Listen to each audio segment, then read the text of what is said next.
Autobots, roll out!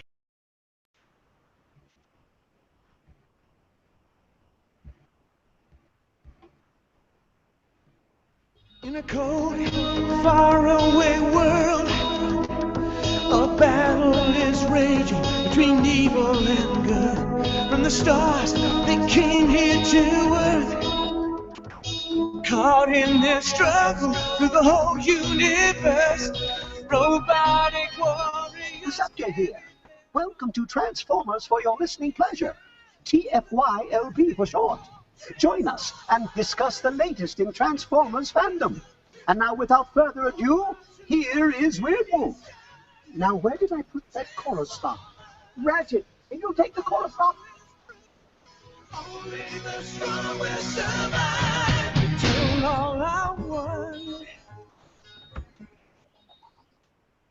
Everyone, and welcome once again to another episode of Transformers for Your Listening Pleasure, episode number 118, recorded August 22nd, 2014. I am your host, Weird Wolf. Along with me this evening is Megamus. Hello. Dr. Arkaville. Hello. Headmaster Don, finally getting the Google Plus Hangouts thing knocked. Hey, buddy. And Brycey. Hello there. And welcome this evening to TFYLP, our special guest, Jim Black, a.k.a. Moroni Prime, of the Kre-O Wiki. Hello. Internet. We are going to be talking with him tonight, a little bit later in the show, about Kreos and Kreons, Transformers, little buddies, these little guys here. We're going to be talking a little bit about these and a little bit about the website and kind of highlighting that aspect of the fandom. We're going to be talking a little bit about what's in the news, anything that's in the news that we may have missed in the last few weeks, and talk about any speculations that we may have regarding that. I also want to remind people that coming up in the next week, And he is out of here. He was tired, I guess. Okay. Okay. And then coming up in the next week, we were going to talk about Duran and his bad internet connection. Discuss. Yeah. Well, actually, Megan, this is the point where you say Weird Wolf has fallen. I'm the leader now. Yeah, but I don't want to. So Weird Wolf. someone else take over. He Quick. must have taken Plasticon's internet connection for the day. I guess. About that. I guess. But at least Plasticon comes right back. Well, did he at least say that we were going to talk about Kreons, right? We're doing Yeah. Kreons tonight, which is why we have our guest, Jim Black, correct? Yep. Because he is the know-all, be-all of these little bitty... are we allowed to say the L word? Can we say the L word? The little L... .o, you know, word. Are we allowed to say that? The pseudo and the flow of the conversation. The pseudo I don't building really block. see that it would hurt anything. Well, how about we just call them universally connectable figures? The universally connectable building blocks that start with an L. Yeah. The Kreos. So until he pops back in. Jim, tell us what fascinates you about these wonderful little building blocks of intricate size. Well, initially I was just walking through a Walmart one time when about the time they first came out, 2011, and what I saw was in the main aisle they had a big display that had the basic Optimus Prime building set and the basic Bumblebee building set, like 8 million of the things. And I kind of eyeballed it for a couple weeks, and I wasn't quite sure. Then I saw the rest of what Kre-O had to offer coming down the pipeline, and I was intrigued by having miniature versions of the Transformers characters. Skywarp, Blue Streak, Optimus, and the rest. Because minifigures and PVCs and things have been popular collectibles for many people for years. I've got a bunch in my entertainment center. There are some Marvel and DC things. But anyway, I started to pick them up. Most of which I got on clearance because I hate paying $40 for something that's that big. But then I just started finding more and more on clearance, and it kind of grew from there. Now it's I guess you could almost say it's an obsession. It's to the point where I'm collecting them just because they exist. So you're doing you have the Pokemon syndrome, where you have to catch them all. Just shy of it. Gotta catch them all. I gotcha. And he is back. Duran is back. Yes. Thank you, Google Plus, for being so awesome. We just decided we just to have Jim explain how he started off with these wonderful, and we weren't really sure if we should go with the L word, so we came up with what was the term? Universally compatible building block figures. There you go. So we went with that, and we were trying to figure out how he, what made him come into this, and then you came back. So there you go. Now you're up to snuff. I do apologize for that. It's another Google Plus thing, and I'm going to have to go back and re-record the very first part of this off of YouTube because I was recording dead air during that time. So that's really awesome. Again, the perils of using free stuff from Google. But anyway, I do apologize. But what I was getting ready to say, we'll later on we're going to talk about Kre-O and Kreons, and then in the next week or so, we're going to be starting a new show, or a secondary show. It's going to be hosted by I Am Unicron and Insane Galvatron, and it's going to be called TFYLP Newsstand. And for all you comic lovers out there and print lovers in the Transformers media, this show is going to be for you. Because that's all it's going to be about.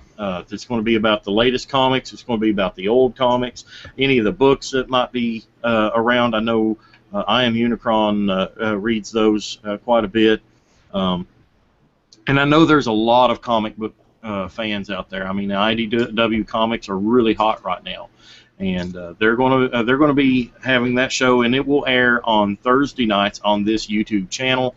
And also will be available for download in audio format via the any of the outlets that you download your version of TFYLP from, be it iTunes or Stitcher or Double Twist or even our website. You'll be able to check out TFYLP Newsstand coming soon. Check that out. I'm trying to think. I had something lined up right before the video kind of died. But anybody have any news that has really jumped out to them in the last week or so that you'd like to comment on? Well, I actually have a couple. I didn't really set it up or whatever, but there is one. Let me see if I can get it. It's an auction, but let me see if I can pop that up real quick. Is it a comic book auction by chance? It would be a comic book auction. I think you read my mind on this. This is just the biggest thing is I don't know if our viewers know this or anyone else, but I am a very, very huge Superman fan. To me, there's nothing better than Superman, and this auction kind of caught my eye, and as well it should. Did you get the stamps from Canada last year, the Superman ones? No, because you didn't send them to me. But, but here we have, as everyone knows, Action Comics #1, which of course is what? The very first Superman. Absolutely. Now, it's been bumped up. This has been going on for about, 6 days? And it's already at almost $200,000. Now, they've already said that they expect it to reach over $3 million. The last one, of course, which sold, and does anyone remember who owned that? Who sold it? It went for $2.2 million. Anyone? Nicolas Cage collection. Nicolas Cage. Yeah. Nicolas Cage sold it, and I believe he gave some of it to charity. Well, this particular person has decided that they're giving, is it 1%? I'm looking. It's either 1% or 10%. Forgive me if I can't remember correctly. But to the Christopher Reeves Foundation. Wow. Oh, wow. And, which is a great, I mean, it just, if you love Superman, there you go. It doesn't get any better than that. And just stop and think about that. $2 million. Mm-hmm. $2 million. And it's expected to go to over 3. They've had, since I've looked, which is in the past 5 years, and I might have missed one, I only know of 2 that have sold. And both of them have been over $2 million. So, and this one is graded at a 9.0, with white pages. Brett, this begs the question, you got a bid in on it? Oh, hell no. Hell no. But here's the thing. Mortgage the house, mortgage the car. Here's the funny thing. I have shown this particular auction to people that I work with who don't quite understand what I do other than work, you know, my little side thing that I like to do, which is buying and selling and collecting toys. And I pulled this up and I'd say to them, there's more of these out there. And I'm going to find one. And I'll just leave it at that. That's what makes it all worthwhile to me. I would absolutely love to have one of these. And I hate to tell you this. I know you wouldn't believe it. But if I had one of these, I would not sell it. I would not sell it. You'd be buried with it. Yeah, to me, that is... It's one of those things, I mean, everyone knows that... Let me get rid of this thing real quick. Everyone knows that, you know, we're into Transformers, we're into G.I. Joe, this, that, and the other, but I have this love for Superman. I mean, just because of what he is, what he stands for, and everything. And to me, this would be the pinnacle of my possession. I would love to have that.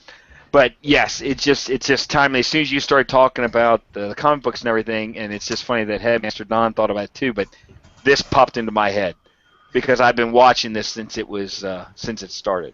And here's the sad part, that if you stop and think about it, that makes those G2 Stunticons seem affordable now. Yeah. Yeah. True. And by the way, to answer your question, yes, I did have a bid in on the Stunticons. Yes. Not this, but I did on that. So. How close did you come? Did you come close? No, I did not. I definitely helped pave the way for High Prime, isn't that his name? Yeah. To pay the exorbitant fee that he did, so I'm sorry in that aspect, but yes, I did help in that endeavor. Well, one news thing, I'm putting the link in the chat, Weird Wolf. But this struck me as Milton Publishing in Japan has had some very interesting exclusives through the years. We got a great-looking Ricochet from the Jazz Mold. We got Artfire. And now we're getting Generations Astro Train recolored as the Trainbot Combiner leader with Target Master Daniel. Really? Target Master Daniel. And they're using the Heavy Tread Power Core Combiner Minicon that was the Claw in tank mode, is now being repurposed, and I think it's a slight remold, I'm not sure, as a energy arrow, which I thought was a very interesting thing to do as far as that mold. And it'd be nice to see what color pictures look like of that Astro Train. I've not seen any color pictures yet, but I'm sure that they may be out there and I may have missed them. I'm not sure. But I thought that was a very interesting exclusive for them, a route for them to go. Okay, I'm. Well, that does beg the question: are they going to do more? Well, I fully support this. I mean, the Million Publishing exclusive figures have always been rather nice, in my opinion. Even the Ghost Starscream that you pretty much can't give away anymore. I thought it was really nice. And then, of course, you have United Stepper, which is easily the most gorgeous deco of that toy that there is. And now this, that is an homage to the train bots. I just find it really awesome. And for those of you who are viewing on the YouTube stream, got a picture of that Don was referring to. I mean, it's classic Astro Train with a bow, but I think this deco is going to look rather nice. Yeah, I'm just glad they didn't go the route of having Raiden, or Raiden, if you how you want to pronounce it, as like the combined form together in a new body, like they did for San Diego Comic-Con Minosaur. I'm glad they kind of didn't go that route. I agree. Because then if they did that and they painted it in a color scheme similar to Raiden, you'd have G2 Thundercracker all over again. Which is not a bad thing, but for this, I'm not sure it would be a good thing. But that was my that made me stop and look during the past week. Now, one thing that's really caught my eye, and it's nothing really new. I mean, we've known about it for several weeks now, but it's something that I wouldn't mind getting my hands on. But there's actually one other variant of this toy that I would like to have more, but there's no way I would even pay what their asking price for it is the MP10A Bathing Ape Masterpiece Convoy, and it's essentially MP10 with green that is in green with green camo on the where the stripe is, and that thing is gorgeous in my opinion. Well, a friend of mine, I showed that to a friend of mine. He said that green was a very G.I. Joe green. Yeah, that's from the pictures I've seen. That's what I take of it. But the deco that I actually want more, and a lot of people are really knocking it because it's so ugly, is the Evangelion. Oh God, I want that of Prime, and I think it's gorgeous because it kind of makes me think Toxitron, and that's the vibe that I get from it. It's got kind of a dual purpose. It's a crossover, and it's kind of an homage to Toxitron. And that is nice. Yeah. And I think of it as another version of Shatterglass Prime. I know a lot of people don't like the Shatterglass concept, but I think those colors would also work well if you were a Shatterglass fan as well, because it's just such a unique mix of colors. I started Evangelion with the series finale, which apparently in retrospect is something you never do. So I have no desire to see any more Evangelion, but I would like to have that figure. Yeah, I'm not familiar with Evangelion at all, aside from passive references and everything. But just that deco, the detail and everything, I think it's just gorgeous. But from what I see, the pre-order prices are around the $400 range. $350, $400, and I think that's just insane for that toy. I mean, it's just a redeco, really. And then Bathing Ape Prime, I don't even think it comes with a trailer, and it's going for nearly $300. So, it's for those who just have to have it. It's one of those things that's in that would be nice category, but I think it's worth noting, and it's out there, and I know a lot of people have been talking about it for the last few weeks, but I believe when's it supposed to come out? If I can find it. They released a camo version of a G1 toy. Oh, it's out now. Okay. Yeah. and that's a bit steep, that price. I think it's around $200. Well, it's just I just can't justify it because for the same money, almost I can get Topia or Quantron, and that's the molds I don't have. So it's just a little. It's a little steep. Little steep for a simple redeco. Yeah.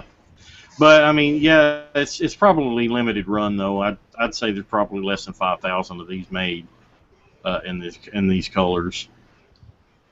So I mean that would also explain why it's so expensive. But damn, that's just an awful lot for something that you can go get pre-ordered from BBTS and other websites for $150. I don't know if other places are going to carry it either, but that's the Asian release, isn't it? It's going to be that. Yeah. I mean, heck, we might get it in some fashion as an exclusive someplace down the road.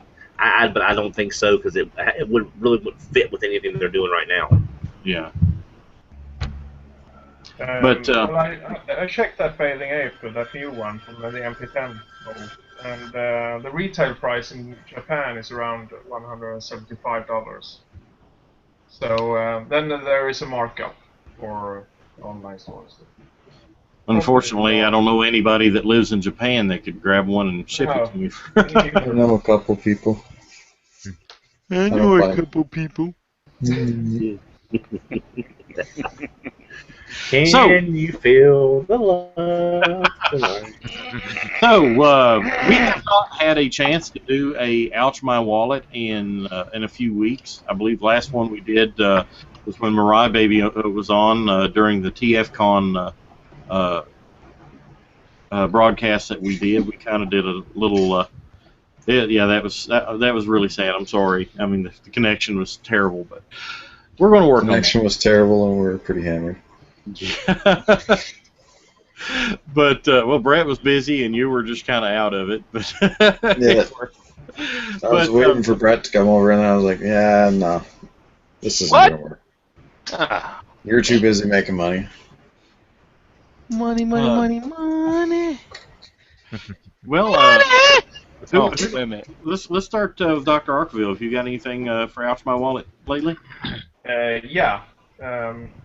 I bought some stuff from the States, and I got the Tankor. I'm sorry. I actually hear he's kind of solid.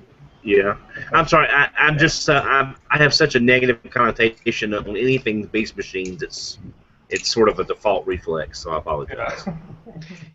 Yeah. Really. I haven't unpacked him yet, so I can't really tell anything about it. You mean this guy? Wait a minute. Here you go. This guy. Because he happens to be what I bought too. Yeah. And I think it looks nice. Well, here's the thing. And I do kind of like beast machines, but as you can see, he is still sealed. Yeah, that's right. Whereas the other thing I bought. Yeah. Where did you find him? The wife did. She finds all this stuff. I can never find anything. And I dig him. That's the one Generations figure I have been looking for, and I can't. No. Rhinox? Come on. Rhinox is awesome. I've already got Rhinox. I've had Rhinox for weeks. Well, that's what I'm saying. You were like, that's the one generation. No. They are the deluxe of deluxe that I'm. Okay. So I'm waiting for them to do. They need to do, out of all of them, they need to do a Scorpionox. They need to redo Scorpionox. Out of all of them, I think that's the one that needs the most love. What? No Inferno? Burn in the fires of Inferno. I'm sorry, but I like Scorpionox. He was my favorite. I liked him. He was the smartest dumb henchman I ever saw. Yeah, exactly. I'd like to see him do a Beast Wars Megatron where you don't have to shove a cyber key up his ass. That would be nice. Yeah. You got something against cyber keys? Or just the ass part? Just the ass part. Oh, okay. I'm not much into ass ramming. Speaking of, Plasticon, welcome. Oh, thanks. I'm like the blunt end of every joke. Yeah. No. No, you're just at the ass end of it. Welcome to the show, Plasticon. We had a little faux pas at the beginning. My video just kind of went, but we're back. And then Magnus pulled a Starscream and took over. He said, Duron has fallen, I'm the leader now. And he took over, and, you know. It was short-lived, but it was fun. It's just like Starscream. And then I walk into ass jokes. Yeah. There you go. You did it. It's you. We're doing Ouch My Wallets really quick. Do you have anything that you picked up recently? Negative, sir. Negative? I do not. Being without jobs got me to the point that I can't purchase anything cool yet. So I've got some stuff. You can trade. Oh, wait a minute. So since Plasticon is here, I will show him what I picked up. Let me snap that thing back in there. That's what she said. That's right. There you go. It showed up. Oh, nice. Oh, now that is a nice KO. Yeah, look at the face. I love it. And it actually has gold chrome. Ooh. And Yeah, it's it's pretty it's rare just a variant. knockoff. I mean, it's got its issues, but definitely had That's to a grab pretty it. rare one, though. Because the only other one I saw was, it's like I think it was a made in Mexico one, and the chest was like a complete different color. It's like yellow or something. It was really odd. It's pretty Looking cool, like a though. banana. I still need to get around to get me a Daruger. Vehicle Voltron needs some love. Well, now. Well, I need the 3-guy one. Which one was that? The Voltron 1. Was that 1 or 3? That was, the 3 was Lion, wasn't it? That's Two. That's I need 2. 3, Al Vegas. I believe. Yeah, Was I it need 2? that one. That was Alpha, Beta, and Gamma. Yeah, the Lion was the 3rd one. Well, now on both fronts, Plasticon, if you get the Miracle Production Works 3rd version of Voltron, that has most of the problems worked out, and it's a very good figure. I've got the 2nd version. 3rd version had. Are you talking about the Masterpiece Yeah. version that they had Yeah, that came out? by the way, with the Super because I had someone try to sell me the 2nd version. What's wrong with the 2nd one that they had to make a 3rd one?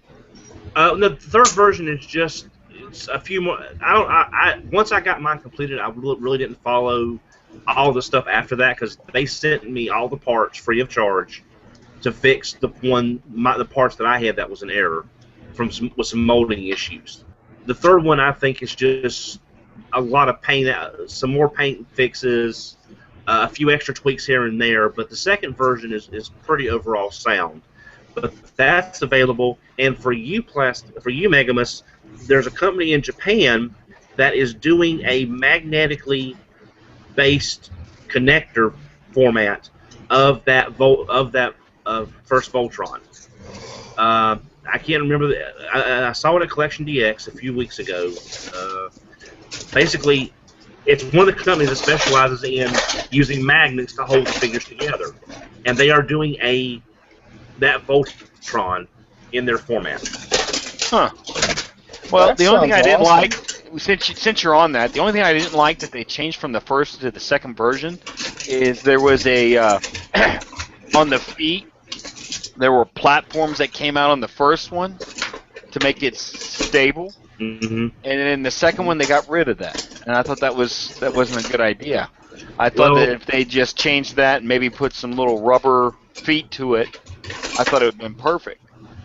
Well, I got kind of lucky. My 1st version feet were fine. Other than that platform does not always want to stay locked down in place. It does want to spring up sometimes. But I did get lucky and I was able to keep my 1st version feet. They were fine.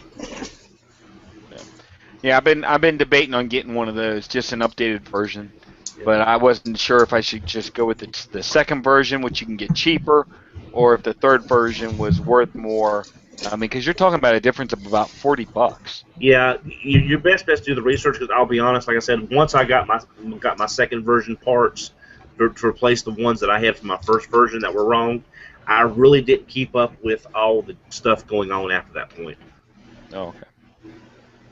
All right, Jim, did you get anything recently that made your wallet say "ouch"? Well, for me, that's pretty much just about anything, really. Deluxe, Besides the tank account for me. Right. No, Two deluxes this week. I got that Grimlock Unleashed Kre-O set, the Toys R Us exclusive. Which actually, since we've got everybody else here, I'll show it again. Robot mode. But I picked that up and started getting some of the Cityville Invasion figures. I've not delved too much into that, and I've not played the game. I don't have a very smart phone. But the figures seem kind of neat. They have these little platforms that are supposed to do something. I'm not sure what yet. Yeah, that's about it. Awesome. How about you, Headmaster Don? Well, I really didn't get anything this week. It's not really an ouch my wallet kind of thing, but I did get this about 2 weeks ago, Friday before last. I went ahead and I purchased. Oh, I did get Kronos because he just looks so much like Skyfire stepping out of the cartoon. I had to get him. I know I got a pretty good copy. I have a few issues, but what were your issues on it? Mostly paint. If anything's broke physically on it, I have not seen it yet. The feet slide very easy. I don't seem to have a problem with that. The legs do compress. It takes a little bit of force, but nothing like we've seen in some people's reviews, so they're not quite as tight on this one. His eyes have some flaking on the paint, and there's a few spotches here and there that you can take a thing of white out and just dab it here and there, and it would cover it fine. That. I do have a future out to my wallet coming up. I decided to go ahead and keep my pre-order for Quantron, so I am going to be getting Quantron. And this came today, not really an ouch my wallet, but Guto Kira Jinra. Ooh, St. Galvatron got one of those here a while back. That is. So nice. I got it for 65 shipped, which is so I now have her. I now have him, and I have Minerva. So, but that's really all I've got. Other than just everything else I've got's pending, like everybody else. I've got the Unique Toys recolored Galvatron. I've got the Masterpieces. I've got Quantron, and plus whatever comes out at retail. So that's what I've got pending anyway. Awesome. How about you, Brycey? Just this. Here it comes. Here it comes. Thank you. That's one of them there Brave toys, ain't it? No, that is great. Yeah, that's one of them there Brave knockoff thingies. No. I've got Shadow Maru. That is not Shadow Maru. No, that is great. Victor Great Shot. He's like Box unused for a decent price. I won't have to wait for the Hexatron recolor of him because there's no way I can. I could afford a really bad beat up Great Shot, but I'd rather not spend that much money for a nice one for the collection. They just go for too much nowadays. They go for what, about $1,100, $1,200? I saw one loose, incomplete at BotCon with some mild yellowing on the legs, $475. That's correct, but you didn't look hard enough. Had the wrong guns. Oh, wow. Okay. When I looked at it, he didn't have any guns. Yep, had the guns, and I almost bought it, but I looked closer, and it had 6 shotguns. Yeah, sure did.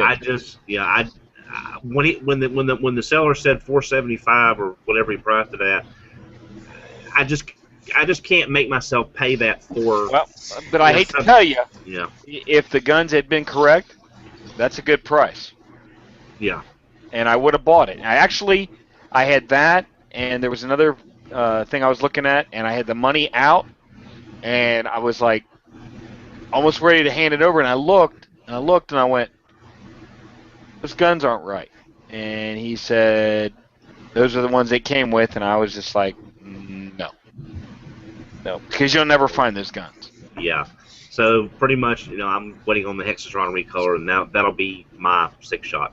Kind of like the road Caesar shot that I had. I had a road Caesar at one time. Had the bots were perfect. The Brainmasters were perfect. Had no combiner parts. And it wasn't the European versions either. It was the actual Japanese ones. Yeah, there's a lot of things you might find. Those combiner parts you ain't gonna find. Yeah. No. There was 2 lots of them up recently on Yahoo Japan. They went for stupid money. Yeah. They I bought take them that loose. back. You'll find them, but you'll pay for them. How's that? But I'll be honest, Road Caesar is such a bad figure. To me, I like it. I love it. I love the Brainmaster gimmick. I love the. I like the Brain. It's just the only 3 robot combiner that I can think of that doesn't look like crap would be either Rail Racer mostly, but also Tripredicus and Magnaboss. Even though they do have their own issues, they're not bad. They're not bad. Tripredicus is a horrible figure. Horrible. It's horrible. Gold plastic. He's got a little, it's horrible. He's got no hands. It's just got little stubby thingies. I said not bad. I didn't say it was Toy of the Year. No, it's But I'm just saying. Well, back to the Road Caesar thing. If I'm not mistaken, wasn't there a guy making custom parts for that to make his arms longer and him actually look better? I remember that, but I never saw anything after that. I just that'd be a good idea because it definitely needs help. I mean, it's one of those ones that honestly, in the Transformers community, it's very rare. But I know for a fact there's probably some people out there that would give good change just to have combiner parts that would work. So it'd be awesome to see a third-party company tackle just getting combiner parts to make him look better. And then a lot of those ones that are just, the 3 from, Europe and all that came out that didn't have the combiner parts, a lot of people will just buy those because the reason why they buy those anyway is because they want a Road Caesar. They just don't have the money to actually go out and buy the full-on thing. The European ones are more money than the Japanese ones. Finding a good set of motivators is pretty hard anymore.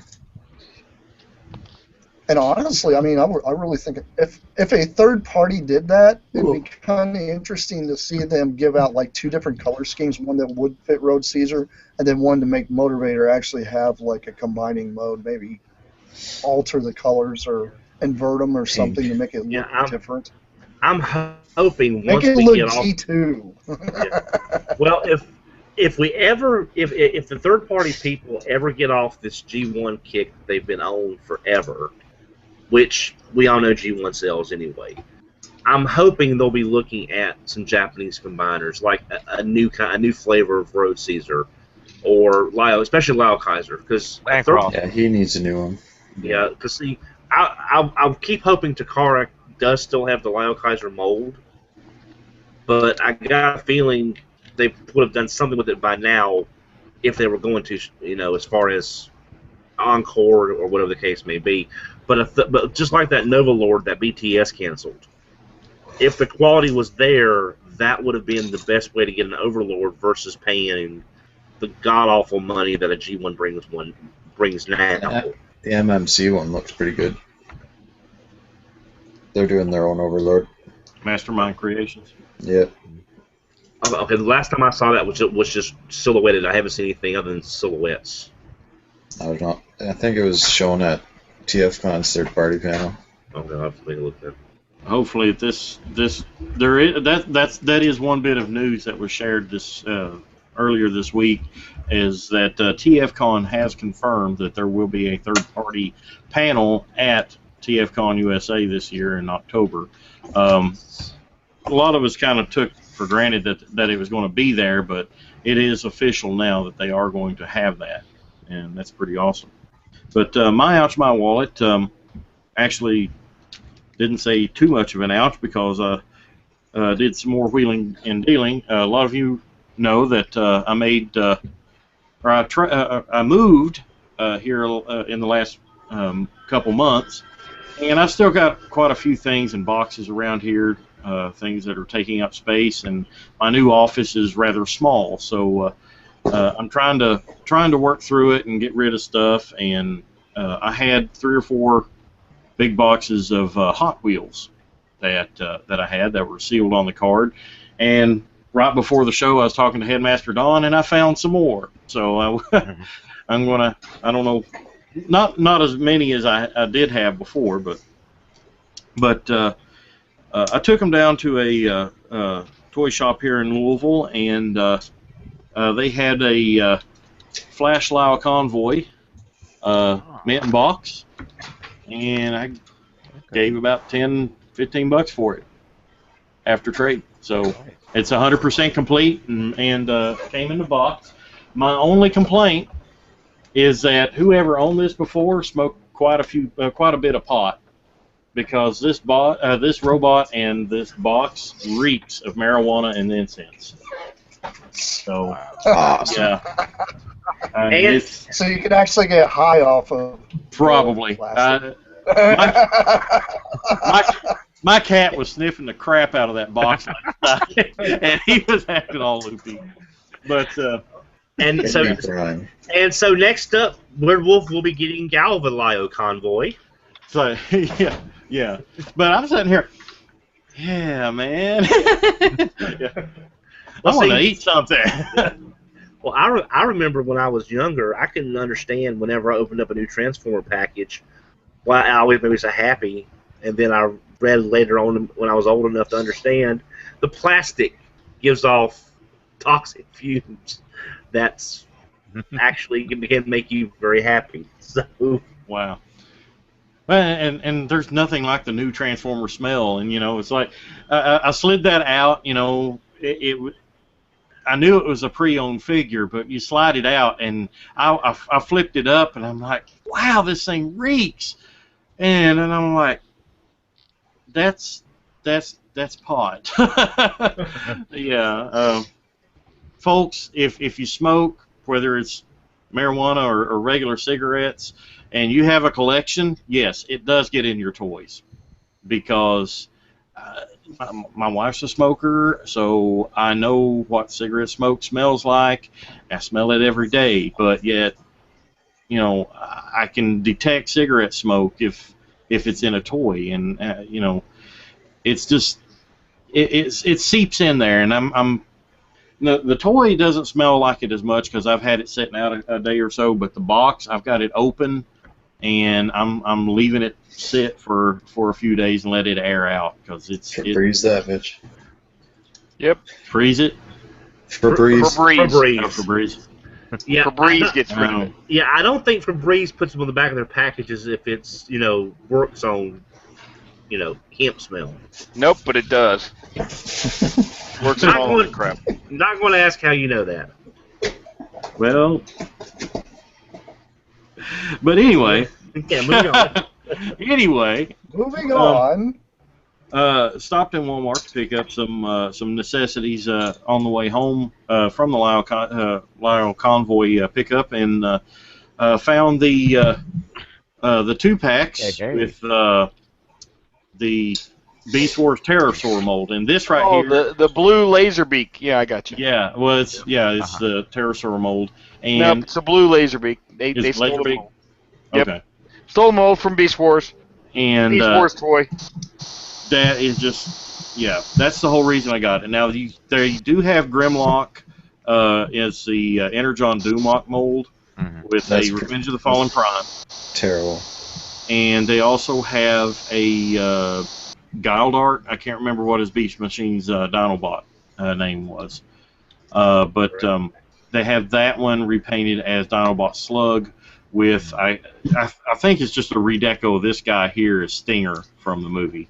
But, you know, I mean, this right here was the real winner in that pack. I mean, a Beast Wars toy. I mean, yeah, it's almost 20 years later. It was really worth it. Yeah, and they're cheap. So, being that it's black and blue, could it almost technically be considered like a gargoyle?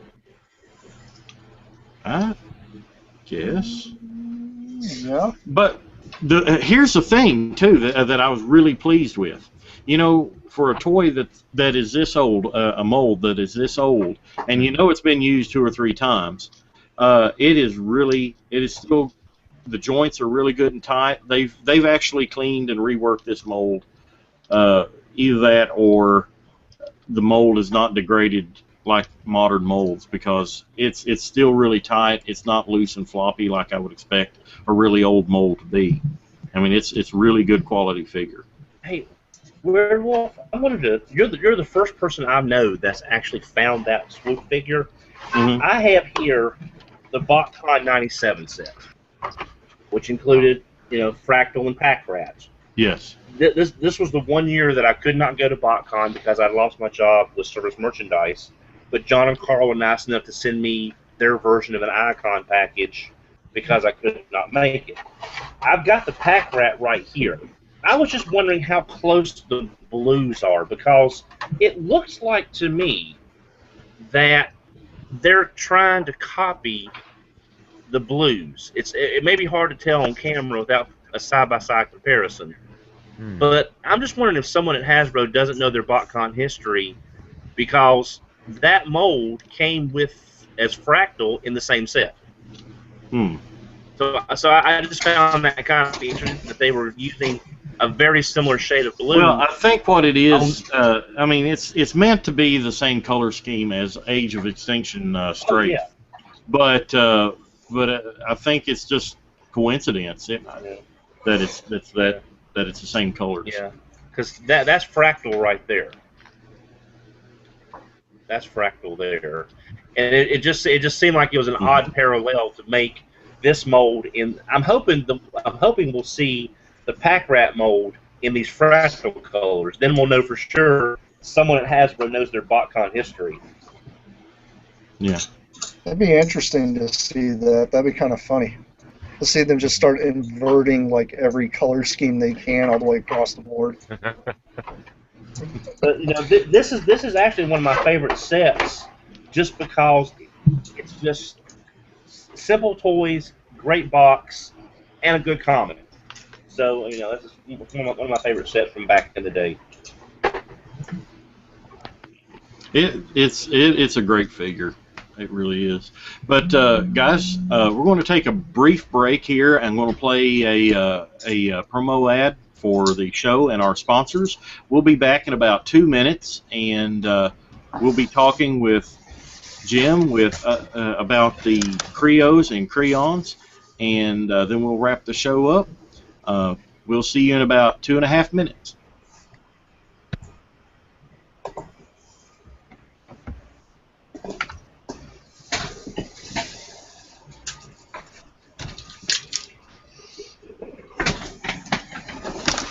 TFYLP is sponsored by CapturedPrey.com. Great toys, great prices, great service.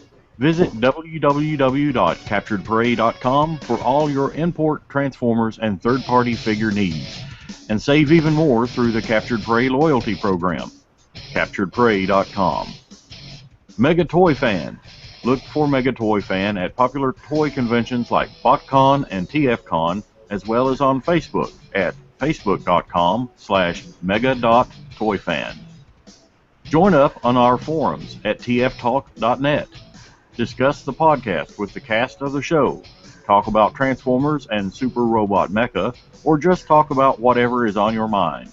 Visit tftalk.net or tfylp.com today. TFYLP is also on Twitter at TFYLP. The TFYLP Twitter is the one place where you can find out the latest information on the show, as well as directly contact us about the show. follow at TFYLP today. Join the TFYLP Facebook group, where hundreds of fans talk about the show, or you can buy, sell, or trade your Transformers figures with fellow members. Visit facebook.com/groups/TFYLP and ask to join today. You can now find TFYLP on Stitcher Radio. Stitcher Radio is a free app available for the iOS, Android, and Nook platforms, with over 20,000 shows to discover. With Stitcher Radio, you can create your own custom playlist, and is always on demand and always on the go. Listen in to TFYLP on Stitcher Radio today, and please rate us. Tell other fans that you heard TFYLP on Stitcher Radio. TFYLP is available for download via the iTunes podcast directory, Double Twist on the Android platform, as well as from our website at tfylp.com.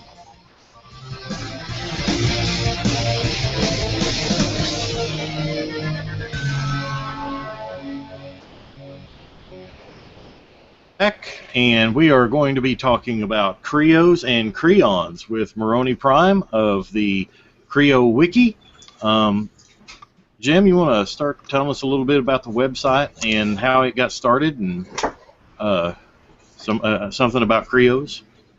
Well, I'll tell you, I'm not actually the founder of the Kre-O Wiki, believe it or not. Someone else had started it. I'll say it's early 2012, and they made maybe 8 or 9 pages, and then abandoned it for over a year, almost a year and a half, and it just sat with no updates, no changes, nothing. So I stumbled across it and appealed to Wiki, or Wikia rather, and saw about adopting it, which they approved, and I took it and ran with it. I just started with 2011, and I started listing the different sets, try to put up some of the official images, which is something I've tried to maintain, is trying to only use official images when possible. And then later on, I expanded into like instruction booklet scans, which I've got a blue million yet to scan. Variants, exclusives, different things, and it's been a pretty challenging endeavor, but rewarding. It's been fun. Awesome. Now, you said that somebody basically abandoned it, and you were allowed to just assume the ownership of this website, or? Well, with is that how it works? With Wikia, like any wiki, it's a community thing. However, the role of administrator is generally given to the whoever founds it and whoever they assign. None of that had happened. It was just this one person had registered, started the wiki, and then after so long they just stopped logging in. It sat for over a year without any update, and that individual has yet to even log back in to this day. So I've never met the individual. Wow, that's amazing. I mean, it might be that he kind of ran into a similar problem that I have with my websites back in the day. A lot of people, I know Sideburn 2 remembers it. I started a website called TransformersHomage.com, and then eventually it became Gen1TF.com. And I ran that website for about 8 years. It never really took off. Had a V-Bulletin on it, and I kept trying to make web pages that were very informative about the toys. And now, bear in mind, I started this website back whenever I had a massive collection of over 2,000 toys. I could take crude pictures back then with a throwaway digital camera, and I had crude pictures, and I tried my best at coding, and I tried different ways, but I never could get enough of the web page together, and I kept appealing to people, trying to get people to come in to help, and nobody ever did. So I kind of let mine sit, and I had like a private message board for about 2 or 3 years, and so I said, you know what, I can't afford this, and really didn't delve back into the website thing until TFYLP started up. Well, actually, whenever I got in with Geek Existence, and then we started TFYLP. But that's possibly what happened with the guys. He just wanted to work on it, couldn't get any help, so he just abandoned it. Yeah, that could be. I've left him in there as an administrator were he to ever want to come back. Yeah. So, out of respect for him having founded it. But what you were talking about with your website, that kind of reminds me of back in the days of Yahoo GeoCities, or GeoCities, however you say it. Late 90s, early 2000s, before the Trans Fandom merger, I actually started a site myself, not too dissimilar from the Kre-O Wiki. It was called Computron's Database, and it was a page dedicated specifically to combiner-type transformers across the generations. It had instructions booklet scans, tech specs, just different things like that. But it never really went anywhere. You could still find it on the Wayback Machine Internet Archive, though. It sounds familiar. I might have actually visited the page. Possibly. I think most of the hits on the site were from me whenever I log in to update the thing. Well, I mean, I had a few hits and I had a few followers on my website, but it just never really gained steam because the website itself I never had a whole lot of content on it. It's a lot different from today, with tftalk.net. I've got some pictures up there, and I'm working to get more content on it. But the main content on the website is you can go there and view archived episodes of TFYLP and download archived episodes that aren't available on iTunes or Stitcher or anything like that. You can go as far back as episode 2. And download the old MP3s from Geek Existence and stuff. It's a good little website. I'm still working on it. Still have ideas. I know Megamus and I are kind of talking about some things to kind of help build it up. And I have dropped a gun here. Don't you hate guns that kind of fall? But Kre-Os. Let's get back on topic here. Kre-Os. You want to tell us a little bit how you got into Kre-Os and what makes them so special compared to other Transformer related items? Equally compatible building blocks. Yeah. Yeah. No, I was walking. Yeah. I was We're not say that. So who says? I think he said let go. Maybe the gun. Yeah, don't let go. Sure. Right. Let go, my ego. Let it go. They're just Tycho bricks. Tycho Those bricks. things kicked ass. Yeah. Full transformable sets. I was walking through through Walmart back in 2011, and I saw there in the man hall they had the display, the big four-sided thing, with completely filled to the brim with the basic Bumblebee and the basic Optimus Prime. I was kind of eyeballing them for a little bit. As a kid, I had Legos, or I'm sorry, the equally compatible building blocks. Sorry. Tycho bricks. Yeah, but mostly the space ones from like the late '80s, early '90s. Oh, those were everything good was like too. Translucent green and blue. I still got a bunch of those here. Yeah, those are pretty awesome. Your bitches here. Blacktron was the best. But no, then I after that saw what they had coming down the pipeline with the the different Kreons, Blue Streak, Starscream, Soundwave in them, and the larger building sets. I think the one that caught my eye initially was the which one was it? The Sideswipe. because I was looking at the Kreon and I compared it to the one with the Bumblebee set, and I'm like, that's Spike and Buster. They got both wikis in there. So I picked them up. The majority of what I picked up has been on clearance, because I'm poor. Cheap. Yeah, that's it. Cheap. I've got Scottish in me. I'm thrifty. But no, I started in 2011, and I kept finding more and more things on clearance, and they became impulse buys. And so now it's gotten to the point where I'm buying things simply because they exist. If a new Kre-O product comes out, it's in my crosshairs.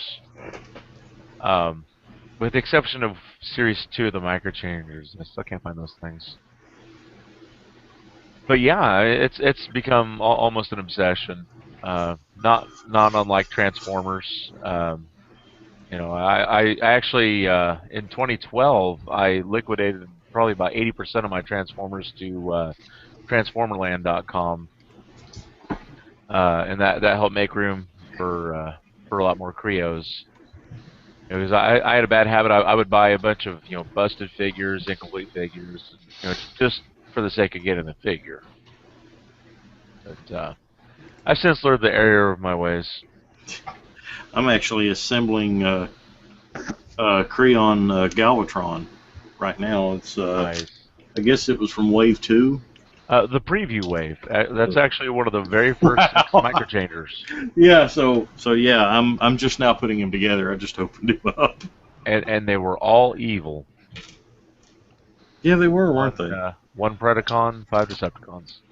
I've actually got a Crankstart here as well that I have not opened. I've got a Waspinator right here. Yeah, I bought this entire wave. I've got Spinister right here. Sunstorm right here.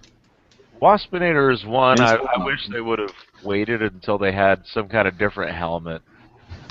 I mean, I could appreciate the Jazz helmet design and how it kind of vaguely resembles like Waspinator's antennas. Yeah. But otherwise, it's just a green Jazz head. And you take it off, then you've got a... take a look at it right there. Right. I see green. It's Bathing Ape Jazz. Yes. Just lacks a camo. Yes. Add wings instead. But then you pop the helmet off, and you've got Waspinator's face, but a weird head. Overall, it's not bad, though. I mean, I've got it displayed next to Cheetor and Rhinox. I'm waiting on more Beast Wars figures. Sooner or later they're going to run out of G1 figures to do in Kreon form. So they're going to sooner or later go to Beast Machines, maybe RID. Well, they're already starting to do some IDW characters, aren't they? Or some lesser known characters.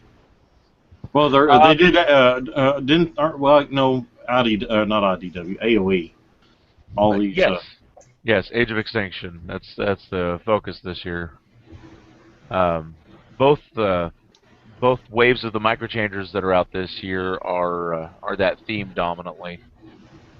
One thing that's starting to worry me though, it seems as though since the Kre-O brand has become a Toys R Us exclusive, it seems to me that that there's beginning to be some errors in the manufacturing. Whether it be Autobots becoming Decepticons or different issues. So I'm hoping that doesn't continue. They're not. I know that the local Toys R Us that I have, they might have some of the little blind packs, but the Kre-O combiners they completely disappeared from there. Really? Yeah, maybe 2 months ago. I haven't seen anything in there in a while. Now, did they have the Age of Extinction ones? I haven't seen them in there. Oh, okay. At all. They might be able to order them for you. I'm not. I mean, I'm still. I still got Kre-O Piranacon here that I showed off on the show before I moved. Yeah. And he's still in the bags, but I'm going to try to put him together soon. That's a good set. I've actually got all the combiners up until Computron and Menasor. I don't have We those even got yet. Sea-Wing here that I'm going to add in with him. So. But I tell you what, my favorite Kreon that I have to date has got to be this dude here. Nemesis Prime. Yeah, he is just gorgeous. And he's good and solid, too. He's not floppy. He doesn't have pieces that falls off. Yeah, that was actually the inspiration for a custom Kreon I made a while back. I've since disassembled it again and put the pieces back where they go, but the red windows, how close together they are, it reminded me of Voltron's chest. Yeah. And so I took pieces from different Kreons and actually made a Kreon Voltron. I think I still got it in one of my galleries there on Facebook. I used to use it as my profile picture there for a while.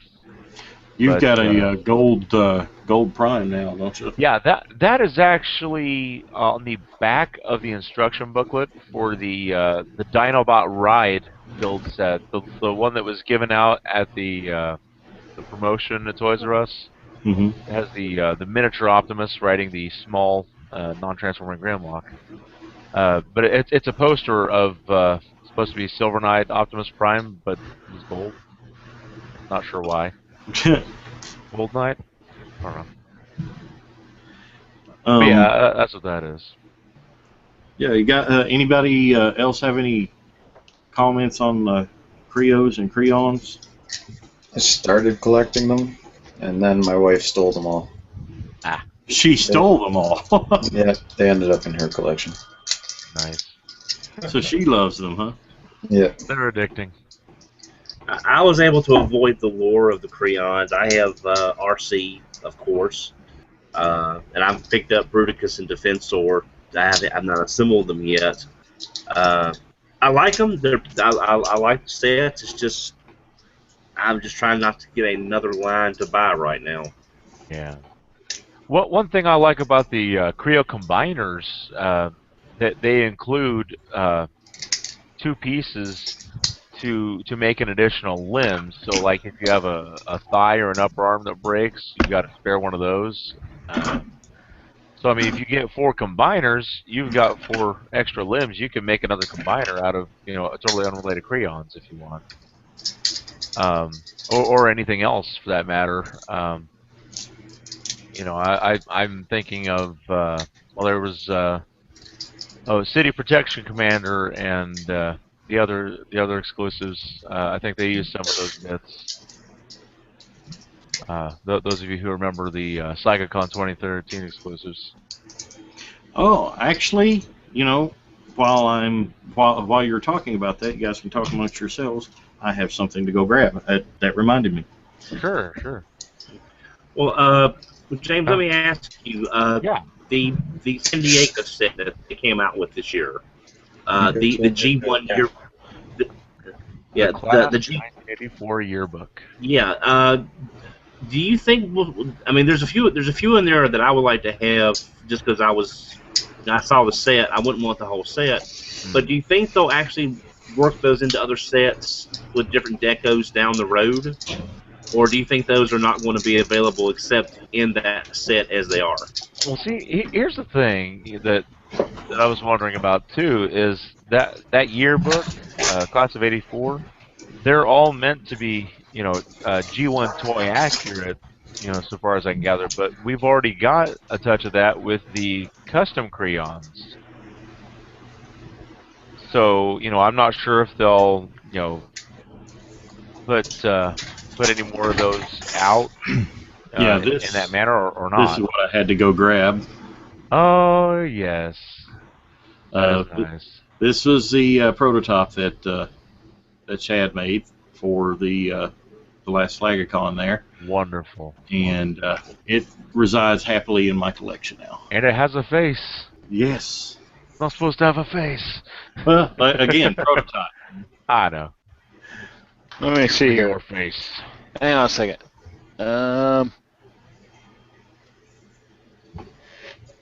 Yeah. Aha. Yeah, I've got the commander and the drone. Hang on. Uh-oh, you got the Tsar? Huh? He got the czar. Okay. Oh. Megan must have it in his bag of infinite holding. Hang on.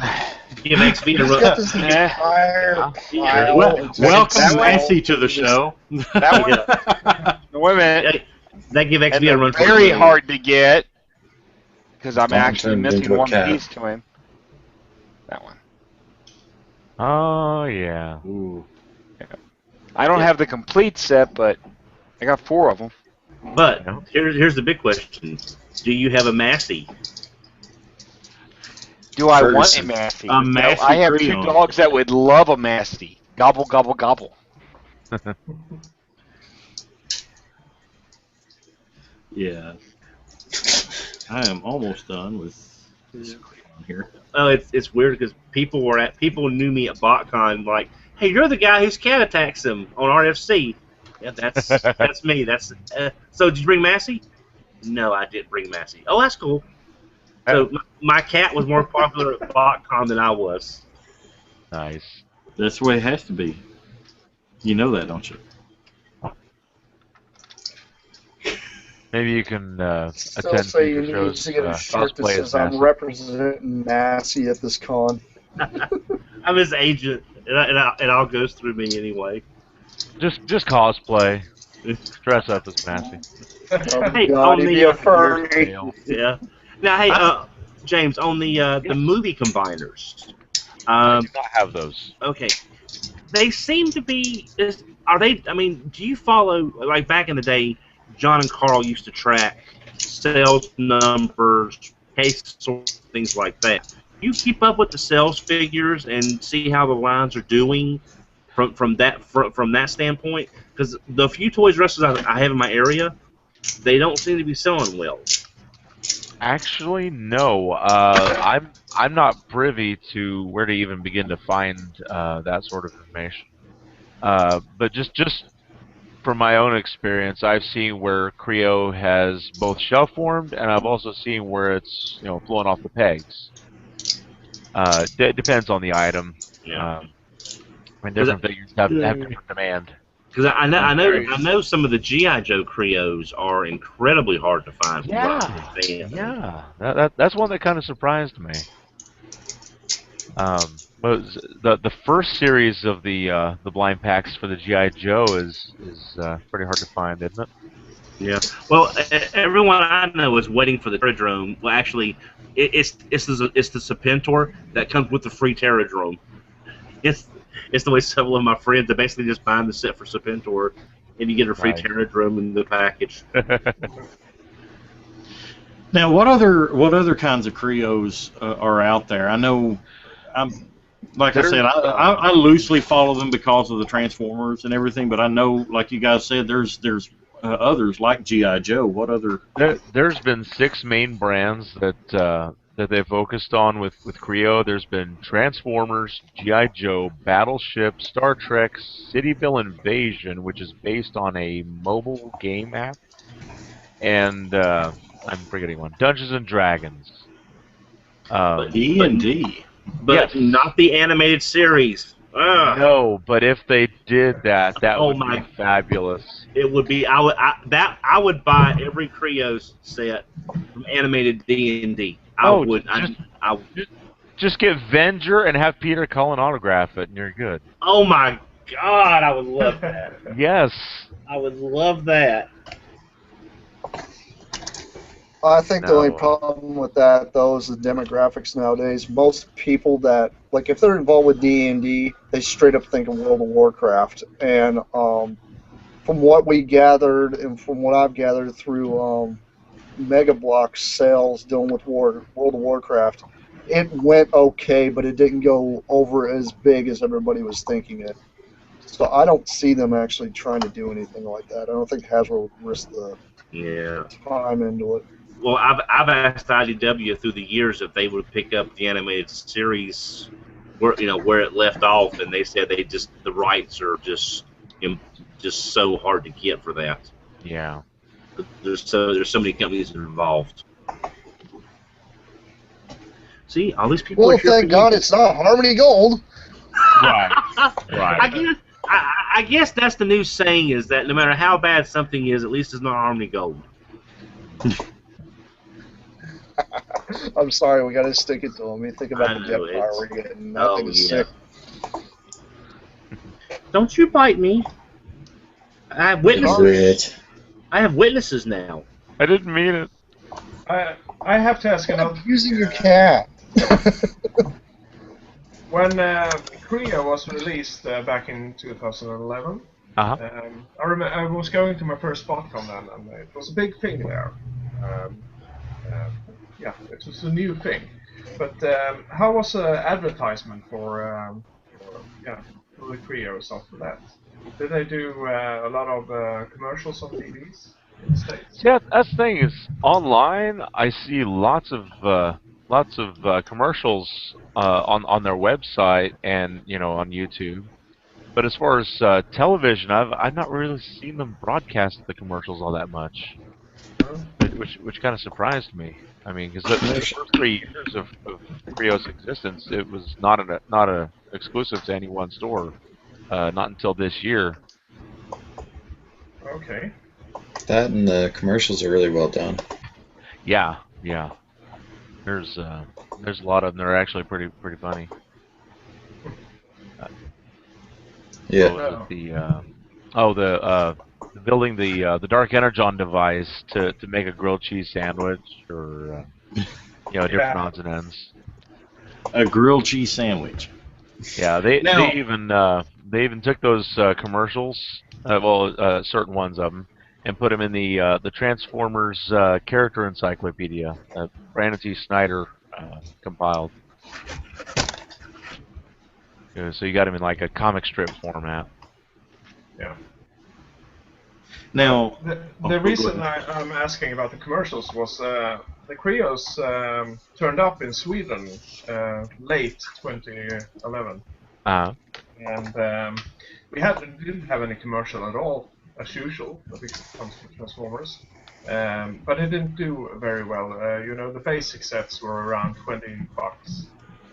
Okay. New currency. And that big Optimus, it was like $145. Wow. Once again, the toys are way too expensive, and when you don't have a commercial going with it, you don't sell it because the kids want the other building blocks. Right.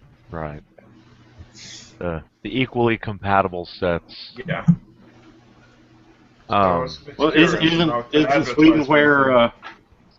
Isn't Sweden where the Legos actually started, or is that Finland? Equally compatible building blocks. Denmark. Oh, it's Denmark. Okay. Yeah, it's Denmark. So. I was thinking Finland. Darn, get it right! God, that was horrible. Sweden, Denmark, Finland. I did not say that. You're putting words in my mouth. He's just like they're all the same. I can't tell them. I did not say that. Oh my God! I'm embarrassed. It's one of the Scandinavian countries. It's one of those places over near Scotland. I'm embarrassed now. Oh my God. Well, next you'll be saying that I started the Ferguson riots or something, Yeah. You on did Transformers that? Realistic Pleasure, next week will be a geography lesson. Yes. It's not that I was confusing the countries, I was confusing where they were made. Yeah. Well now, granted, Scandinavia covers a There's a big difference. Racist. Hey, I have blue eyes. But I just want to say another thing. This led to a drastic price cut on the Kre-Os here in Sweden. So just before summer, I managed to pick up one of those red plastic buckets with the basic toys. Yes. Gas and the Bumblebee and Optimus. There are a total of 4 buckets that I've seen. There's This was a red bucket. The red one is 279 pieces. That's the one with a complete Jazz, complete Bumblebee, and complete Prime. The Prime and B being the basic sets. However, the Kreons included are not not the original ones. I think it's like Sideswipe and Blue Streak, if I'm not mistaken. It was Blue Streak. Yeah, okay. Which seemed a little odd of a pairing to me, but yeah, for no more than it was, I wasn't gonna argue. It's a neat set, but then there's 3 blue buckets. There's a 275 piece. That one has bits to make what was it, Prowl and Mirage. However, with these 3 blue buckets, you do not have complete building sets as you did when they were available at individual retail. Okay. I think like for Mirage, the ball joint for the head is not included, and I don't think the fists are either. I'm not sure, but the bulk of the parts for those building sets are what comprise that bucket. The next one, I would think it's like 475, 480, something like that pieces, and that has bits from what was it? Was it Ratchet and Sentinel Prime? Maybe, I think. Okay. I don't recall. And then there's the largest one, which has bits from Optimus Prime and another set. Like I said, I don't think that the other 2 are complete. I don't have the larger 2.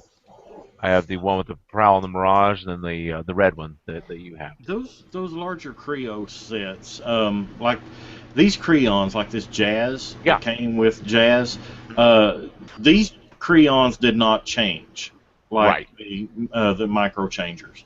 What do you think? Did they initially intend for the Kreons to be just like this and not change, or did? I believe so, but I think when they started considering, that they were Transformer characters, and building blocks, maybe they could figure a way to, turn them into an alternate mode somehow, which is how you get half of them bending over on all fours, trying to look like a cheetah or a rhino or whatever. Or literally, I think it's like Sunstorm here is essentially you basically put him on his the wings on his like nose cone or something other, and there you go. I think Perceptor, you tear his head off and sit him down. Something like that. That's it. But no, the micro changers, I like how they've developed over the past couple of years. There have been several improvements. I don't know if you remember the first series or so of those. They used the flak jackets like you had in Battleship and G.I. Joe in order to attach the extra accessories. But then you get into a later wave like with Springer. You have the smaller piece where you can attach the landing gear or whatever. You have new helmets, a couple different animal helmets now. There's so much that you see as the line progresses. There's just, I don't know. It's just nice to see how it's grown. Well, I think the big question here, and we've seen, the leading leader in the market with Lego. We've seen them come out with similar offerings to Kre-O as far as like transforming robots. I know I was in Toys R Us the other day, and I saw like 2 or 3 different ones, and they were called like changers or like Lego changers or something. I can't remember. Yeah. But they there was one that very much looked like Springer, and it was like I've seen that one. I couldn't tell if it was supposed to be Springer or Bulkhead because it kind of lends itself to both a little bit. Yeah. Oh, you're talking about the 3-in-1 sets that Lego does. Yeah. That has nothing to do with Transformers. That's just Lego trying to put something out there.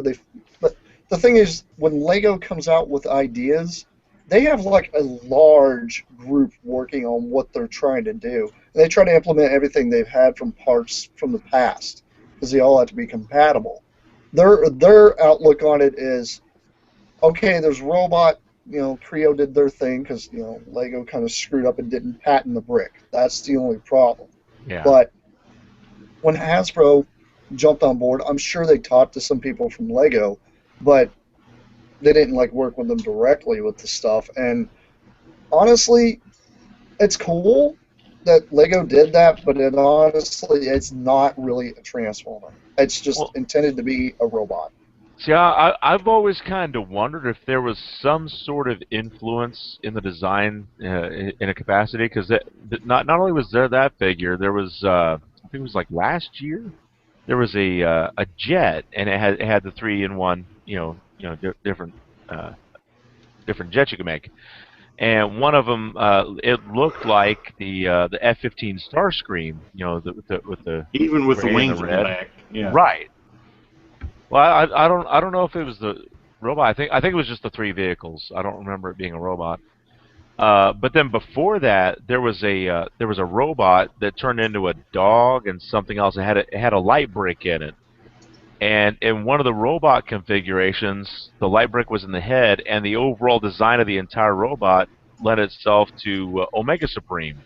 It had a large claw hand and some other type of hand. I don't think it was a blaster or anything, but it looked a lot like Omega. Yeah, what it is, it's Lego trying to... Oh, sorry. No, go ahead.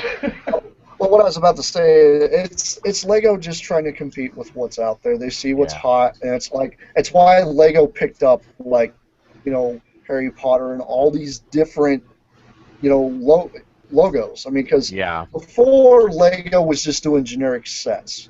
They were selling because it's Lego, but they weren't appealing to a lot of the new demographics. So what do? They go in, they get these, every movie it came out, let's do a set of Lego or something like that. Ranger. Exactly. Well, they got both DC and Marvel. How many people can say that, That's true. Right. They got Marvel away from Mega Block. Well, the thing is they had that, and then there's been a couple times I've seen, I think, where Lego let it go and let it go to Mega Bloks, and Mega Bloks has always been one of those underdogs anyway. I mean, myself, I was collecting Mega Block back in the day too, because when they first came out with their Dragon sets, which were phenomenal, because the little bitty minifigs that the Mega Block sets came with had a little bitty piece of metal in it, and the dragons had a couple parts on the dragon that was a magnet, and it would actually magnetize to it. It was a great idea. I thought that was the coolest thing ever, and one of the reasons why I really jumped on the Mega Block dragon sets. Other than the dragons were really cool, the build pattern was different than Lego, but it also had a really crazy appeal. It was kind of fun. So, me being a building block collector throughout the years, I've noticed all the demographics changing between this, and this. Even the quality of Mega Block has actually gone up because they're making money off of it now. It's not like it used to be. But then you've got what they call 10K Knights. Yeah. The ones with the little bitty brick that turns into. Yeah, those things are pretty cool. I actually have a couple of those, and the first time I got to actually mess with them, I'm like, that is really neat. They're able to put all that engineering into that little bitty brick. Now, if Hasbro can probably team up with those guys, it'd be really interesting to see what they can put out with that type of thing, because they got the small bricks and then they got the large bricks that actually turn into limbs, and it's like a full-on robot itself. And then you just click on all the rest of the parts. And that's actually great. I would love to see what maybe the two can do to combine together to actually make something that is maybe a micro changer that you don't have the parts for. Which would be kind of cool. That's an interesting concept. I kind of eyeballed those too, but I wonder how strong the plastic would be. I mean, they look almost like they would be fragile enough to break if you just transform it a couple times. No, the parts are so small. Pretty. Are they? They're honestly, when I was messing with them, they felt almost Lego quality. Because that's the easiest way to compare it is Lego quality. Now, were they Lego quality? I'm not absolutely sure, but I know they were on par with the high-end Mega Block and Lego. They're kind of in between there. Now, Kre-O does have. I kept trying to remember what they're called. They've got Kre-O Kreons coming out that actually can transform, and you do not have to separate the blocks. Let me pull it up. Yeah, here. they show those at BotCon, I believe. Yeah, there's Grimlock, Prime, Starscream, and B, I believe. Pulling up the Kre-O Wiki. Actually on there right now. Nice. Yes, for those of you who don't know, Kre-O.wikia.com. Let's see, battle changers. There we go. You use the navigation bar at the top, the big purple thing. You can navigate by year and by brand. Okay, yeah, Bumblebee, Grimlock, Optimus Prime, and Starscream. We'll be sure at the end of the podcast, we'll make sure we plug the Kre-O Wiki actually on the Transformers for Your Listening Pleasure website as well. Sure, I appreciate it. Matter of fact, I just tweeted a link about it on the TFYLP Twitter page. So follow at TFYLP, and you will find a link directly to the Kre-O Wiki. Thank you. I just want to say one thing that I was going to say before about that Lego set, those creator sets, 3-in-1. Yeah. I got one set. Trying to screen share it here. Just a moment. No, but I didn't hear the. Can you see that? Okay. Let me click on it here. It's a set. Wow. I've seen that. So you get Silverbolt, you get Heinlad, and what is it, Quick Strike or something like that? Yeah. Essentially. Wow. You almost have a Magnaboss there if you stretch a little bit. I was going to say, it could be Heinlad, but he's missing a couple blocks. Yeah, and a couple blocks down there at the bottom, yeah. Well, myself, when I was like walking through the Lego aisle, I think we went to Walmart or something like that locally. It's been a little while back, but when I was walking through, I saw that set and I picked it up. I was like, "Look, it's a Lego squirrel." That's what caught my eye. And everything on there, it's a freaking Lego squirrel. I'm like, that is hilarious. Yeah, it is. just look at the size of the teeth on it, though. I mean, they go halfway up its head. I shall call him Bucky. Bucky the squirrel. Or Slappy. For you I approve that as long as pick it's up your gray. Lego squirrel. Or we could call him Darkscreen. Some assembly required. Actually, you know, I see some potential. Take a squirrel and put the wings on it. Well, what you could do is buy a couple of Lego sets and build you a squirrel girl, and now you got squirrels for her to. To what? That could work. To what? Have around. Squirrel girl. Yes. Okay, I've got a really good question then. This is a question pretty much for everybody. What would be like the ultimate Kre-O set for you? Well, what would you really like? And I guess I'll start this out myself with, I would like to see them do the Autobot arc. I would love to see that done in Kre-O. So that way you can actually put the Kreons and likewise the Nemesis. That would be I can see how the arc would work. I mean, with you got all the minifigures and the combiners and things. I mean, that would be perfect. Plus the Beast Wars. You know, you could have the destruction of Optimus Prime's head. Yeah, good idea. Hey, does it have to be Transformers? No, just Kre-O in general. Kre-O. What would you like to see Kre-O do? I would like to see a Kre-O Visionaries Iron Mountain playset. Since we never got the playset for Visionaries because they couldn't get the hologram technology to work. Speaking of which, hologram technology needs to come back with a vengeance. Yes. I've been pushing through Twitter every chance I get for a Visionaries reboot, but so far it's been falling upon deaf ears. Let me guess, it's a vision of yours. Yeah, but right now it's up in the airy because but I can't get anybody to But it's up in the Aries. Yeah, that's what I would like to see. There's Let's see what's good there. There's about 3 lines I wish would come to Kre-O, but one of them, the license, would be almost impossible to get because it's Bandai. But it would be Thundercats with the Cat Slayer, the Thunder Tank, and all that. That would be phenomenal. Of course, then you have to worry about classic versus modern.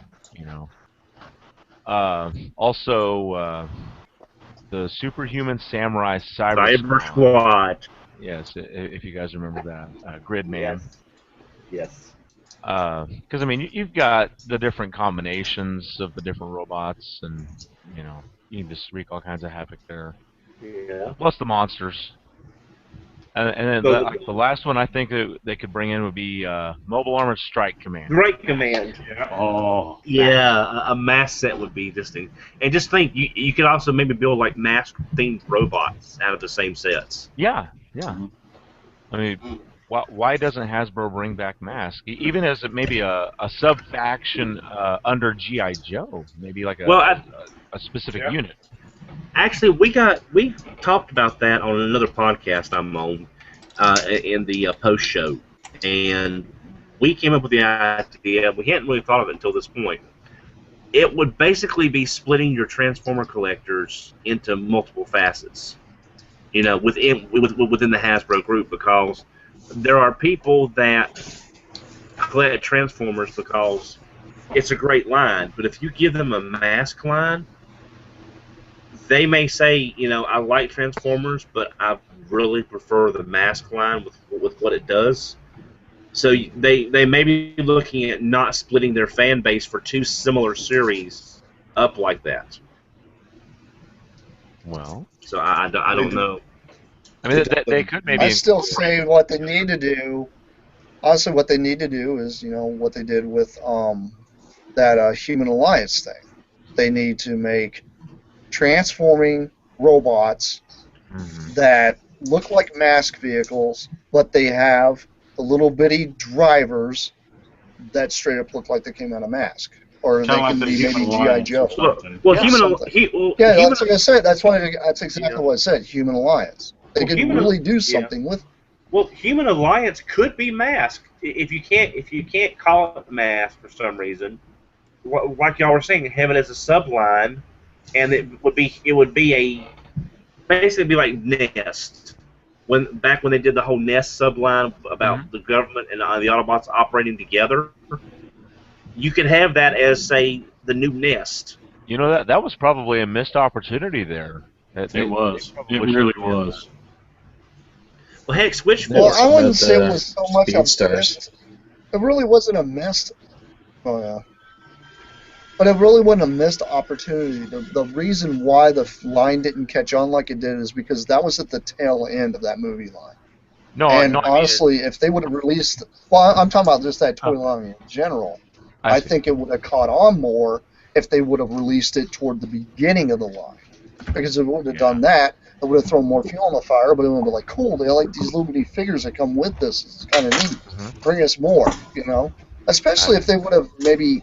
waited a little bit longer with them and maybe gave us some accessories that came with them, like guns and stuff like guns. I know they were small, but, I mean, how many people had G.I. Joe figures that literally had teeny tiny knives and stuff? So it's the same thing. I mean, it's like the Call of Duty kind of thing they got going on, where it's got all these clip-on points even on the figure itself, or, knives and gun clips. I've seen those in the stores. Those are phenomenal. Those things are insane, and that's actually a really, really, really good point. I mean, they could easily give us something like that. And we lost him. You had that Speedstars line with the and Switch Force. You could have worked a couple of Mask cameos in there, easy, and they never did. Yeah, I think you're gonna go with the cameo variation. Because launching something like Mask today would appeal to people like us that grew up with Mask or even knew what Mask was. But the kids today don't know what mask is, so you had to launch a new campaign for it. Perhaps a movie. I don't know. Yeah. That's one franchise that I would love to see them do a live action movie reboot of. Mask. A mask could be huge for Hasbro if only they would acknowledge that they see that, you know. Yeah, but they're going to have to look at it. They can't look at it as a Transformer or G.I. Joe clone and apply the same movie logic, because Mask, you're going to have a lot more character development because you don't have giant robots beating the crap out of each other. Yeah, it's not about robots. It's just about vehicles that alter their forms to go from regular form to an attack form as well. Yeah. Right. Yeah. Although you do have the ones that are kind of like why do they even bother, like Switchblade? You know, I mean, helicopter to jet. You know, really? Why? Because it's cool. Yeah. I mean, it was kind of neat. Honestly, I thought it was kind of cool because it's like, it's not turning it into like a Harrier jet. It's not just like, okay, we're just going to give him a Harrier jet and have him fly around. Having a helicopter turn into like a smaller jet. And if you notice, the jet not supposed to be some big gigantic jet. It's almost like a kid plane jet because it's little. So that's one thing I liked about it. I mean, I love Mask. I thought it was one of the best series that ever came out of the 80s. But you've also got great series that came out like Pole Position. That was a great one too. But we're really not going to see much of that anymore because that was the 80s. So they do have to slightly change the demographics. But if they did, and I know they try to execute it with the Human Alliance thing, sort of, but I think the problem is they try to mix too much in there toward the tail end of the line, and it just didn't work. They should go back and revisit and look at this again. And yes, I see your bulldog. That's awesome. My favorite figure. That's what she said. But like I said, if they do, they need to do a resurgence of it. They need to do it in such a way that, if they do turn into robots, I wouldn't even mind a simplified form of the robot. I think that would probably be best for it. But it'd be cool to have like an attack mode on the vehicles as well. So maybe they can do something with that, and then maybe paint them up to look like G.I. Joe or something. Which people wouldn't care if Rhino didn't look like the actual Rhino colors. If it came out as a military truck that turned into a robot that has an alternate form where it's got weapons and it came with figures, people would buy it. Now, it'd be here's but something they need to do like cartoon or live action to go with it. One of the two. Here's something I thought of. I haven't had a chance to bounce this off anybody yet. With there being skip years in between the Transformer movie years, we just had 4, 5 is pending from what I understand, but we're looking at least late 2015, 2016 for the next one. What if during the alternate years where there's no Transformers movie is when they do the Mask movie, or they do something to relaunch one of their properties? That way, they would have a movie every year in the theaters to relaunch one of the properties. So that way, you've got something big every year. Or is that going to be too much overdosing their target audiences? Might be overdosing, because if you have product lines every single year based on movies, that may take away from their television product. From your Transformers RID2, or whatever else might be out. But I was just wondering if it was a smaller, less encompassed line. Say a lot of the stuff with Age of Extinction toys that's not selling is a lot of the kiddie stuff, and I think, and we've all brought this up before, how the stuff's just sitting there. I think if they scale down the lines for the movie toys and don't have as much high-end stuff like some of the high-end Chomp and Stomp Grimlock for $80, something just as an example, and these little dino sparklers on the cheaper ends. That way you wouldn't have as much product flooding the shelves, and they would still be different enough from your regular product that you've got through your hub television programming.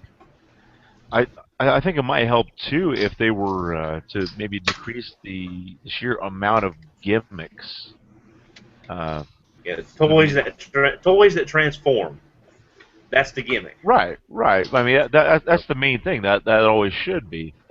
But I mean, you know, you've got this version of Optimus Prime. You've got Optimus Prime riding a dinosaur. You've got Optimus Prime that flips and transforms. You've got Malibu Optimus Prime with a new hat. You know.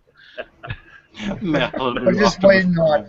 I mean, it's just waiting on My Little Pony variant. Yes. I worry that, you know, if they're not careful with the Optimus and Bumblebee constantly over and over and over, if they may end up inadvertently doing what happened with Masters of the Universe in 2002. Yeah, the 2000 X line. Yeah, exactly. 20 He-Men, 20 Skeletors, and one Tila or one Evil Lyn, and that's it. That has probably been the hardest line for me to complete. I had that whole line complete at one time, and it was really, really exhausting. I look back and I think of all the Transformers I could have bought whenever I was looking for all these stupid He-Man figures. Well, imagine how the release schedule was just crazy. Yeah. Well, imagine how I felt with DC Universe Classics. Yeah. I wish I hadn't bought half ones I bought now. I mean, it was fun. The thrill of the hunt was there, but and a lot of the nostalgia, because it's like, oh, I remember Mechanic, I remember Roboto, you know, and picking them up. Tila, I think, was the hardest for me to get, as was the Sorceress. Both of those were rather difficult from what I recall. But yeah, that line was a massive headache. But we've gotten a little bit off track here. Let's go ahead and wrap up. Let's go ahead and wrap up our Kre-O discussion. You know, I didn't get to throw my 2 cents in with what I would like to see in the Kre-O line. Sure. Me personally, I love the Build-A-Figure play pattern. You know, you can create basically whatever you want. But I would like to be able to create a figure, like just build a Transformer, and it still be able to transform and look good in both modes. But you don't have to disassemble it to transform it. However, if you want to reconfigure something, like you want the wings on the back to be higher, or you want it to have 4 missiles, or you want it to have 3 legs, you know, you can do whatever you want to because of the play pattern. But my dream would be to have fully transformable figures that aren't like built to rule or even the Kre-Os that we've got now, where you assemble like that big Optimus Prime. You assemble Prime, you know, with trailer, and then you disassemble it and reassemble it as a robot. I think that's the big thing that's kind of turned me off from it. To me, it takes the creativity away. It's like you've got a preset design. This is what it's designed to be. You make that, and then to make the robot, take it apart and put it together again. That, to me, that's been a turnoff. But I understand that some people, the fun is the actual building. To me, the end result is more fun than the building. Hey, I know you want to wrap it up, but I just thought of this. I wanted to ask James to see what he thinks. Hasbro recently announced they would be doing on-demand 3D printing originally for My Little Pony, and now it has been gone to other lines such as Transformers. I'm guessing G.I. Joe. I don't know for sure. Or other lines. They've announced they will be doing other lines with on-demand 3D printing.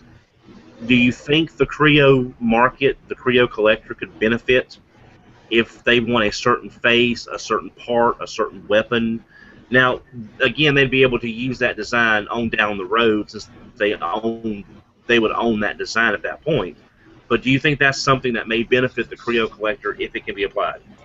See, I'm not really sure about that. I recall when the news of that hit some weeks back. But I mean, with the Kre-O blocks and the molds all being manufactured by Oxford Brick, which is kind of like Best Block or Mega Block, it's just another company. That may be a factor because you have your 3D design submitted. Are they going to use it specifically for that one order, or are they going to take it and use it in other things? How much of a demand is there going to be for it? I mean, I could see there being lots of potential, but I almost wonder about people trying to get custom molds made of already existing Hasbro characters too. So I don't know how much of a problem they would have with that either. Okay. But I could see lots of potential in that. Different joints for limbs, alternate helmets. I mean, weapons. There's all kinds of possibilities. Heck, heads with noses. Molded noses, that's a thing that Hasbro seems to have forgotten about, is the Transformer nose. Or headmasters. We got one. We have one. Preview series microchanger Scorponok. The head is a separate piece. That's technically Zarek. Oh. I've actually got one. But not to change subjects too much, but there is breaking news. TFYLP sponsor Capture Prey just tweeted 2 minutes ago. New TF Cloud figures revealed Roadbuster after Superlink Roadbuster, and you can see on your screen or in the video right now the redeco. It's Classics Roadbuster or Generations Roadbuster in blue, red, and looks like a tan color. Yeah, and it looks like crosshairs. Yeah, and then we have John Ironhide. Yeah, and John Ironhide is what I'm thinking of. Yeah, that's Superlink. Yeah, Superlink Roadbuster. Yeah, and then we also have Hell Warp, which is Skybite in Sky Warp colors. And apparently this is meant to be a minion for Beast Wars 2 Hellscream. Second Hellscream, right? So yeah, two new Cloud figures revealed: Superlink Roadbuster and Hell Warp. See, if I were to get the Roadbuster, I would want to combine it with someone else and power links it, and it would drive me nuts not being able to. But, maybe he becomes pants modes for Hell Warp. It's so weird because that inner John Ironhide mold is so hated by so many people. I liked it. Well, it was a good figure, with the exception of the stupid head that would not hide. It's like the head was like right there. Visible head syndrome. If they had been able to, if you'd just been able to put like a cover over the head, that would have been a great toy. As large as the accessory was, the battery pack or whatever that was part of that head unit, I'm sure there was something they could have done. Maybe turn something a certain way, or maybe make an opening below the battery compartment so the head could slide back or something. Yeah. But yeah, that was a visual distraction. But missed opportunities. I look past it. Missed opportunities. Well, does anybody else have anything else they want to talk about before we wrap here? Nope. No, I'm good. Okay. Jim, I want to thank you for joining us this evening, and thank you for having me. I want to give you one more opportunity to promote the Kre-O Wiki and tell people some links and give them some closing words about the website and everything. Well, for all your Kre-O needs, if you're needing instruction booklet scans or just want to find an exclusive, Just look it up on the Kre-O Wiki. Freudian slip there. And if we don't have it, I'm sure we can find a way to get it. But that's Kre-O.wikia.com. Check out the vast resource there. Feel free to join and contribute. It is very much a community thing. Add your own Kre-O knowledge to it as well. We have several sections for the different brands. You could also check out on the AllSpark my interview with Brandon T. Snyder of the Kre-O Character Encyclopedia. All kinds of odds and ends in the world of Kre-O. Some assembly required. Some assembly. Just a little bit. Just a little bit. Well, guys, for Brycey, Headmaster Don, Dr. Arkaville, Megamus, and Plasticon, I want to thank you guys for joining us tonight, and thank you, listeners, for joining us. Again, I want to remind you that in the next week or two, we're going to be starting up a new show, TFYLP Newsstand, and it's going to be 100% dedicated to the Transformers comic books and print media. Really heavy on the comics, but they'll be talking about all things print. It's going to be hosted by I Am Unicron and Insane Galvatron. Look for it in this YouTube channel and also within our RSS feed for the podcast download. You'll be able to find it in there. It'll be titled TFYLP Newsstand. Should be a great show. We got it coming up really soon. Look for it. And spread the word.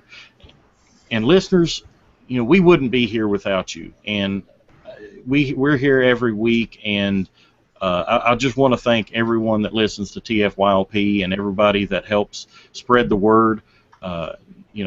We started out really small, and we're getting bigger. And it's because people like what they hear and what they see. If you want to hear something and see something on the show, if you have ideas for segments for us, please let us know. We'd love to hear from them. If you have questions that you would like to ask the staff, you can email us at podcast@tfylp.com. We'll check those out, or you can post them on Facebook, on our Facebook page, or on Twitter @TFYLP. And we'd love to answer your questions if you have any feedback. We'd love to hear them. And most of all, rate us and share us on any podcast outlet that you join, and subscribe to us on. Thank you all for joining us.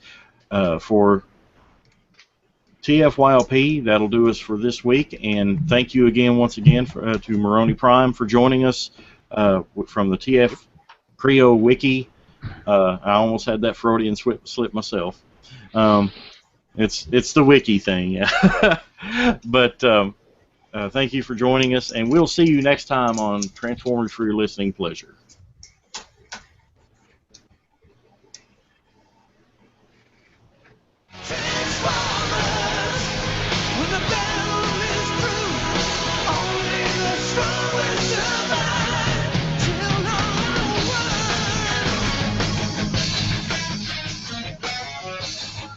This has been Transformers for your listening pleasure, a presentation of tftalk.net.